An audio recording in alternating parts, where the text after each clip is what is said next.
ಮದುವೆ ಬಗ್ಗೆ ಯೋಚನೆ ಮಾಡ್ಲಿಲ್ಲ. ಈಗ ಮದುವೆ ಆಗ್ಬೇಕು ಮನಸ್ಸುಂಟು, ವರ್ಷ ಆಗಿ ಹೋಯ್ತು.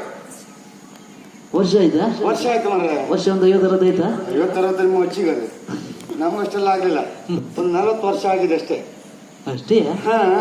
ಈಗ 40 ವರ್ಷ ಆದವ್ರಿಗೆ ಹೆಣ್ಣು ಯಾರು ಕೊಡ್ತಾರೆ ಅಂತ ಯೋಚನೆ ಮಾಡೋದು ಈಗ. ಹೌದಾ?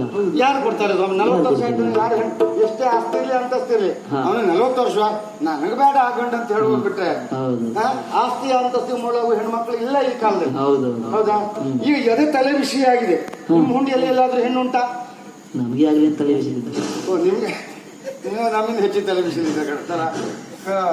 ಯಾರಾದ್ರೂ ಒಂದು ಹೆಣ್ಣು ಕೊಟ್ರೆ ಒಂದು ಮದುವೆ ಆಗು, ಯಾವ ಖರ್ಚು ಇಲ್ಲ, ಎಲ್ಲ ಖರ್ಚು ಅದ್ಯಾರು ಬರುವುದು ಯಾರದ?